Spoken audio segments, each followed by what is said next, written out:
দিব্যত্রয়ী চ্যানেলে আপনাদের সকলকে স্বাগত। অচিন্ত্য কুমার সেনগুপ্তর লেখা পরম পুরুষ শ্রী শ্রী রামকৃষ্ণ থেকে পাঠ, আজ পর্ব 15।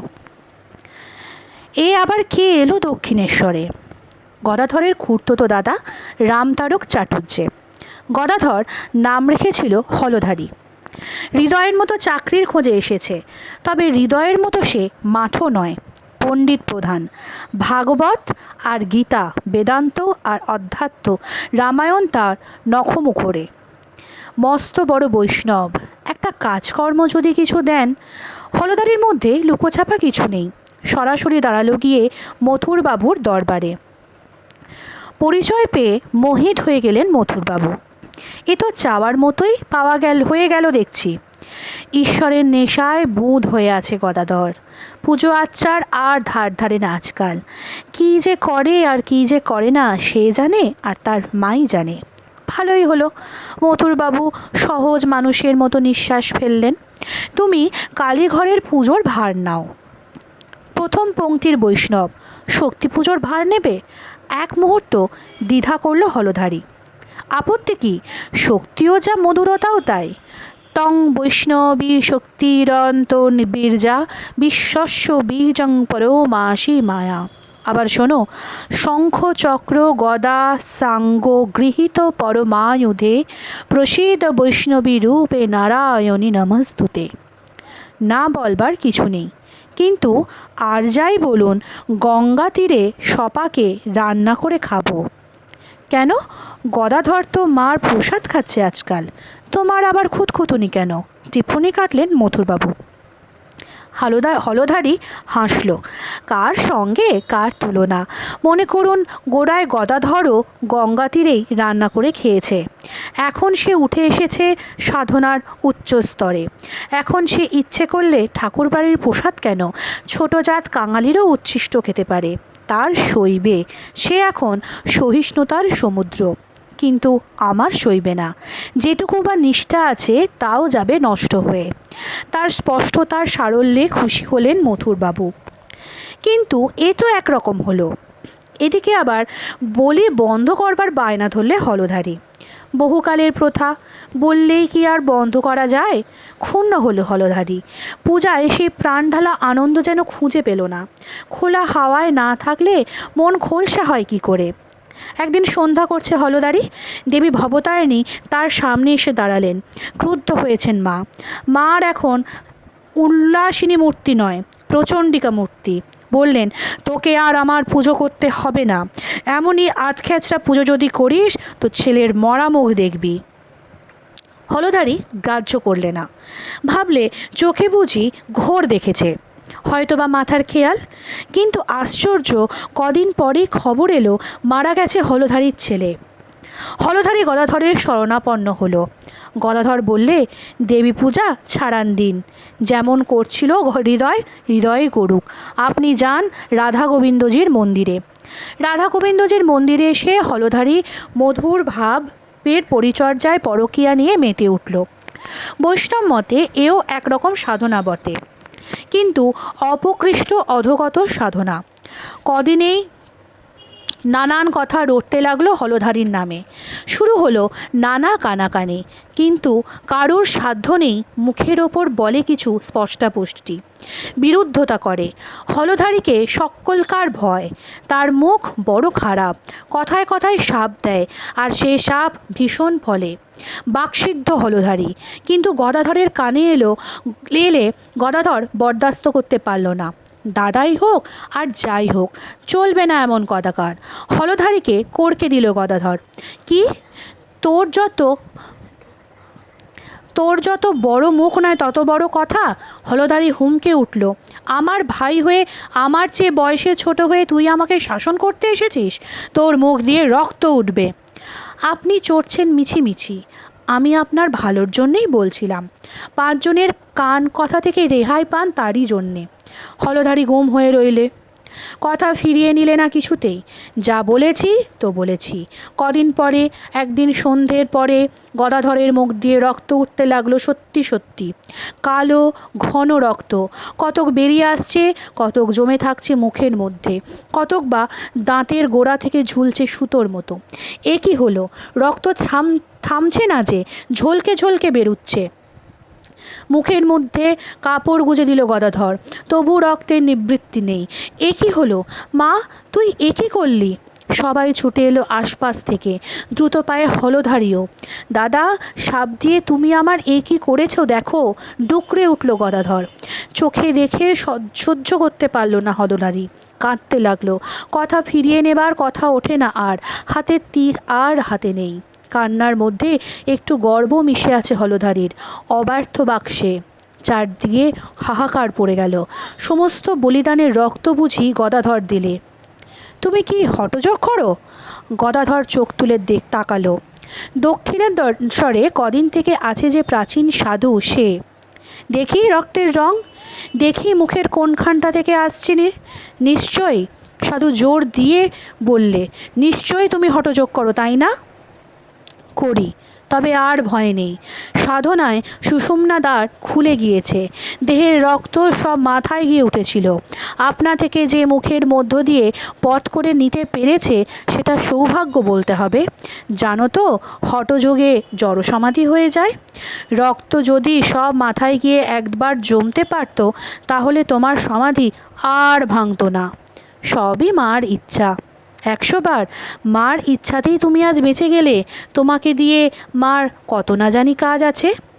হৃদয়কে কাছে ডেকে নিল হলধারী, বললে, আচ্ছা হৃদু, তুই বল, এটা কি ঠিক হচ্ছে?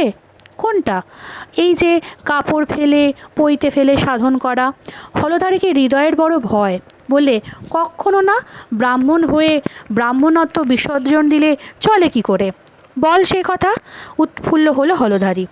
কত জন্মের পুণ্যে ব্রাহ্মণের ঘরে জন্ম, সেই ব্রাহ্মণত্ব তিনি এক কথায় নস্যাৎ করে দেবেন? এক কথায় আবার সবার মতো হৃদয়ও নস্যাৎ করে দিল। বললে, পাগল, বদ্ধ পাগল। তবু তোর কথাই যা হোক কিছু শোনে। তুই দৃষ্টি রাখবি, বাধা দিবি যেন ওসব অনাচার না করে। দরকার হয়তো বেঁধে রাখবি দড়ি দিয়ে। পাগল বলে কেটে পড়তে চাইল হৃদয়, কিন্তু মুখে যাই বলুক, তুড়ি দিয়ে উড়িয়ে দিতে পারে না হলধারী। অন্তত যখন পূজা দেখে গদাধরের, দেখে উৎসর্গের উন্মাদনা, ঈশ্বরের আবেশ না হলে কেউ কি এমন বিভোর হয়ে পূজা করতে পারে? ছুটে যায় হৃদয়ের কাছে। ওরে হৃদু, পাগল নয়, অলৌকিক। তাই নাকি? হৃদয় বোকা সাজে। অলৌকিক না হলে এমন কখনো হতে পারে? কেউ পুজো করতে পারে এমনভাবে? তুই বল দেখি সত্য করে, ওর মধ্যে তোর কিছু আশ্চর্য দর্শন হয়েছে? আমার কি দর্শন হবে? আমি দর্শনের জানি কি? নইলে ওকে তুই রাত দিন এমন চাকরের মতো সেবা করিস কেন? তবু মনে হয় আরও কেন করতে পারি নে। তবু হৃদয়ের মুখে তৃপ্তির তন্ময়তা। চিনতে পেরেছে হলধারী, আর তার ভুল হবে না। এবার আমি তোকে ঠিক চিনতে পেরেছি। নিশ্চয়ই তোর মাঝে দিব্যাবেশ হয়েছে, হিসেবে আর ভুল হবে না আমার। গদাধর হাসে। আবার কখন গোলমালে চণ্ডীপাঠ হবে তার ঠিক কী? মন্দিরের কাজ সেরে পাঁজিপুঁথি নিয়ে পড়তে বসে হলধারী। মাথা পরিষ্কার করবার জন্য অ্যাক্টিভ নস্যি নেয়। সেই অ্যাক্টিভ নস্যিতেই খুলে যায় বুদ্ধি। ভাবে, এত শাস্ত্র শাসন কিছু পড়েছে গদাধর, বোঝে কিছু। ডাকো গদাধরকে। তুই এসব কিছু জানিস, বুঝতে পারিস? খুব। কি করে পারবি? তুই তো আকাট মূর্খ। আমি মূর্খ হলে কি হয়? আমার ভেতরে যিনি আছেন, তিনি সর্বজ্ঞান, তিনিই সকল কথা বুঝিয়ে দেন আমাকে। ইস, মস্ত বড় পণ্ডিত এসেছিস, সব যে তুই বুঝবি। তুই কি অবতার? হলধারী গরম হয়ে ওঠে। এই যে বলেছিলে আর গোল হবে না হিসাবে, মনে করিয়ে দেয় গদাধর। রাখ, তোর কথায় আমার গা জ্বলে। শাস্ত্র পড়িসনি যখন আমার সঙ্গে কথা বলতে আসিস নে। কলিতে কলকি ছাড়া আর অবতার নেই। যা, চলে যা। ঠিক চিনেছি তোকে, আর ভুল হবে না। তুই আস্ত আকাট। ছুটে গিয়ে হৃদয়কে ধরে এনেছে হলধারী। ওই দেখ, তুই বলিস পাগল হয়েছে, আমি বলি ব্রহ্মদৈত্যে পেয়েছে। তা না হলে এমন দশা হয়? তাকিয়ে দেখল হৃদয়, দেখল বস্ত্র ত্যাগ করে গদাধর গাছের মগডালে বসে আছে স্তব্ধ হয়ে। ছেলে মারা যাবার পর থেকে কালীকে হলধারী তমময়ী বলে মনে করত। তমময়ী মানে তমগুণান্বিতা, যা তামসিক কর্মের ফলে মূঢ়তা তার যে অধিষ্ঠাত্রী, অবিবেক বা প্রমাদমোহর যে উৎপাদিকা, যে জঘন্য গুণ বৃতস্থা। একদিন মুখোমুখি বললে তাই গদাধরকে, তুই ও তামসী মূর্তির পুজো করিস কেন? ওতে কি কখনো আধ্যাত্মিক উন্নতি হতে পারে? বরং ও তোকে অধোগামী করবে। জানিস না গীতায় কি বলেছে? অধো গচ্ছন্তি তামসা। ইষ্টনিন্দা শুনে বিমর্ষ হয়ে গেল গদাধর। কিন্তু সাধ্য কি হলধারীর সঙ্গে সে তর্ক করে? শাস্ত্র থেকে উদ্ধৃতি দেওয়ারই বা তার বিদ্যে কোথায়? সে সোজাসুজি মাকে গিয়ে জিজ্ঞেস করতে পারে, মা তুই কি? তোর রূপে যে এত অন্ধকারের ঐশ্বর্য, সে কি অজ্ঞানের অন্ধকার? মাকে সে তাই বললে সরলভাবে, বল তুই কি, তুই কে? তুই না বলে দিলে আমি বুঝবো কি করে? আমি কি শাস্ত্র জানি না ব্যাকরণ জানি? যখন তুই আমাকে তা শেখালি না, তখন নিজে থেকে আমাকে সব দেখিয়ে দে, নইলে হলধারীর সঙ্গে আমি লড়ব কি দিয়ে? ও শাস্ত্র জানা পণ্ডিত, কত শত বচন ওর মুখস্থ, ওর সঙ্গে আমি পারবো কেন? তুই যদি কিছু না বোঝাস তবে বুঝবো হলধারীর কথা ঠিক। তুই তামসী, তুই। মা দেখিয়ে দিলেন, বুঝিয়ে দিলেন, বললেন, আমি ত্রিগুণাতীত, আবার সর্বগুণাশ্রয়ী, স্বরূপত নির্গুণ, আবার মায়ারূপে সগুণ, নির্গুণ সগুণের অধিষ্ঠান, সগুণ নির্গুণের উদ্ঘাটন, সমুদ্রকে আশ্রয় করেই তরঙ্গের লীলা, তরঙ্গকে আশ্রয় করে সমুদ্রের উন্মোচন।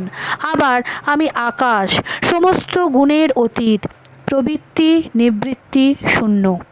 তবে রে, দ্রুত বেগে ছুটল গদাধর। হলধারী পুজো করছিল, একেবারে তার ঘাড়ে চেপে বসল। তবে রে, তুই আমার মাকে তামসী বলিস? আমার মা সর্ববর্ণময়ী, আবার ত্রিগুণাতীতা। এত শাস্ত্র পড়িস আর তুই এটুকু জানিস না? মুহ্যমানের মতো তাকিয়ে রইল হলধারী। কোথা থেকে কি হয়ে গেল বুঝতে পেল না। মনে এলো এ যেন গদাধর নয়, তার মাঝে সাক্ষাৎ জগদম্বার আবির্ভাব। ফুল বেলপাতা নিয়ে হঠাৎ গদাধরের পায়ে অঞ্জলি দিয়ে বসল। হৃদয় কাছেই ছিল, শুনিয়ে দিল টাস টাস, কি গো মামা, বলতে না গদাধর পাগল হয়েছে? এখন যে নিজেই বড় পায়ে ফুল দিয়ে পুজো করছো। কি জানি, আমিই বুঝি পাগল হয়ে গেলাম, বিহলের মতো বললে হলধারী। তার মাঝে আমার স্পষ্ট ঈশ্বর দর্শন হলো। কর্মত্যাগ হয়ে যাচ্ছে গদাধরের। গঙ্গা জলে তর্পণ করতে গিয়ে দেখে আঙুলের ভেতর দিয়ে জল গলে পড়ে যাচ্ছে। ছুটে গেল হলধারীর কাছে, শুধালে, দাদা এ কি হলো? একে গলিত হস্ত বলে। বললে হলধারী, তোর ঈশ্বর দর্শন হয়েছে। ঈশ্বর দর্শনের পর তর্পণ থাকে না, কোনো কর্মেই থাকে না সমাধি হলে। ঠাকুর বললেন শিবনাথ শাস্ত্রীকে, যতক্ষণ তুমি সভায় আসনি ততক্ষণ তোমাকে নিয়ে কত কথা, কত গুণগুঞ্জন। যাই তুমি এসে পড়েছ অমনি সব কথা বন্ধ হয়ে গেছে। তখন তোমার দর্শনেই সুখ। যতক্ষণ হাওয়া না পাওয়া যায় ততক্ষণই পাখা চালানো। যখন হাওয়া আপনি আসে তখন আর পাখার দরকার কি? তখন তার স্পর্শ নেই আনন্দ। আজকের মতো পর্ব শেষ হলো এখানেই। আপনাদের কেমন লাগছে সেটা যেন জানাতে একদম ভুলবেন না। পরের পর্ব আসবে আগামী দিনে। সঙ্গে থাকুন এভাবেই আমাদের দিব্যত্রয়ীর সাথে।